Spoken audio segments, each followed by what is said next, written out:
Aš kapitonas Lyzi iš Islandijos, kur gaminami Lyzi žuvų taukai. Sveika ir natūralu nuo gimimo.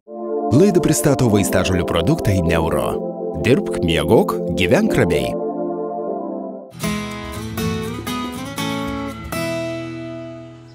Keliaujame toliau. Rotavirusas. Apie jį klausimų sulaukime ne kartą.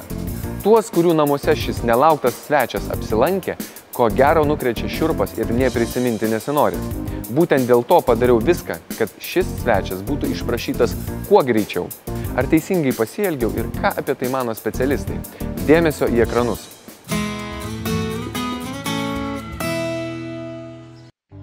Išgirdus pavadinimą rotavirusas, daug ką nukrečia šiurpas. Su šia virusinė žarnyno infekcija susiduria dažna šeima.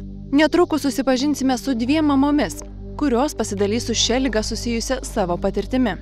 Iš tikrųjų, prisiminimai yra labai liūdni, todėl kad teko susidurti su šia infekcija ir išgyventi teko dvigubai, nes turiu 2 vaikučius, kuriem persidavė automatiškai.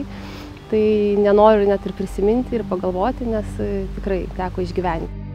Kaip ir šiuo, taip ir kitais atvejais rotavirusinė infekcija prasideda staiga – karščiavimu, viduriavimu, vėmimu. Taip pat gali pasireikšti ir katariniai požymiai, tokie kaip lengvas kosulys, sloga. Mamai Violetai su šia liga teko kovoti jau 2 kartus. Praėjus sunkiausiam ligos etapui, net ir grįžus į namus iš ligoninės, nusilpusiais mažyliais tenka rūpintis ne ką mažiau.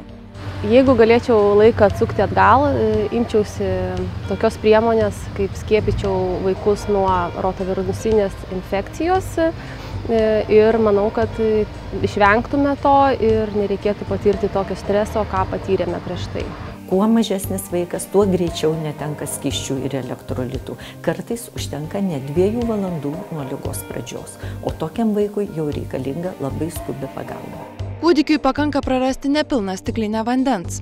Organizme sutrikus vandens ir mikroelementų pusiausvyrai, ligoniai tampa vangūs, mieguisti, praranda apetitą. Nuo dehidratacijos gali sutrikti visų organizmų sistemų darbas. Dėl skysčių netekimų vystosi šokas. Tai yra jau gyvybei grėsminga būsena. Dėl skysčių trūkumo gali vystytis inkstų nepakankamumas. Patekus į ligoninę, medikų darbas, kovojant su šia rotavirusinė infekcija, grąžinti prarastus skysčius naudojant lašinę infuziją. Taip pat vaikui duodami specialios paskirties rehidratacijos tirpalai. Šiuo metu jau literatūroje yra kalbama apie tai, kad rotavirusas pažeidžia ne tik tai virškinamąjį traktą, ne tik tai, kaip minėjau, kvėpavimo takus, bet gali pažeisti ir centrinę nervų sistemą. Bet tai jau būna žymiai rečiau. Ši liga ne tik nualina mažylio organizmą, bet ir sukelia pavojų jo gyvybei.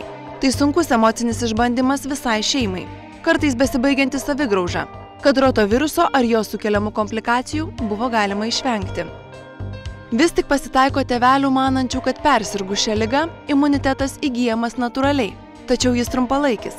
Persirgus sunkia rotavirusinės infekcijos forma sutrinka organizmo virškinimo funkcija ir atsiranda sąlygos sirgti kitomis ligomis. Norint išvengti komplikacijų, veiksmingiausia apsaugos priemonė yra skiepai. Tokia priemonė pasinaudojo antroji šio reportažo herojė – gerai pažįstamos mažosios Smiltės mama Dainė. Aplinkoje buvo labai nemažai, kurie buvo prasirgę ir pakankamai sunkiai. Ir nors žinojom, kad skiepija ne nuo visų tų atmainų, bet norėjom apsaugoti, nes tikrai sakė, kad lengvesnė forma sirgimo bus ir kažkaip dar nebuvo ir sirgusi, nors ne per seniausiai buvo čia. Pas mūsų šeimoje, kas sirgo kažko panašiu, net neapsikrėtė. Šiandien tobulėjant technologijoms, medicina nuolat ieško priemonių, kaip apsaugoti mažylius nuo ligų. Yra atlikta nemažai klinikinių studijų, kuriomis įrodyta, kad vakcina nuo rotaviruso veiksminga ir apsaugo nuo šios ligos bei sumažina sergamumą. Tai aš suprantu, kad nuo visko neapsaugosi, bet jeigu gali nuo kažko apsaugoti, kodėl ne? Kai susirga vaikas, tai tiek finansai, tiek laiko prasme, tiek nervų, tai tikrai susimokėtum daug daugiau negu skiepinamas iš anksto. Dažnai tėveliai mano, kad užtenka griežtai laikytis asmens higienos. Deja, to nepakanka, nes šis virusas itin lakus. Pirmomis ligos dienomis ligonis išskiria labai daug virusų.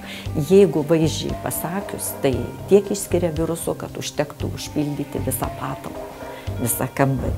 O užsikrėsti reikia 8-10 dalelių viruso. Tai būtent labai mažai.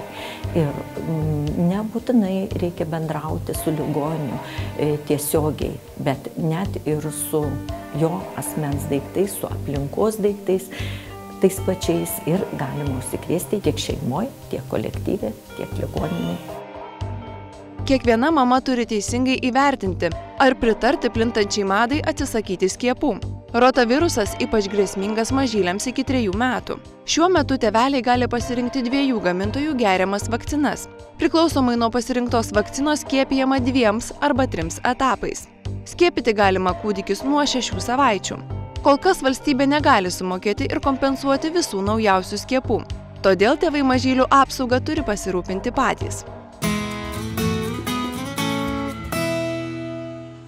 Dabar, kaip visada, trumpa pauzelė, po kurios jūsų laukia reportažas apie paukštienos ruošimą kitaip ir linksmas grupės Išjunk šviesą vokalisto Valdo Burnio pasisvečiavimas mano namų virtuvėje.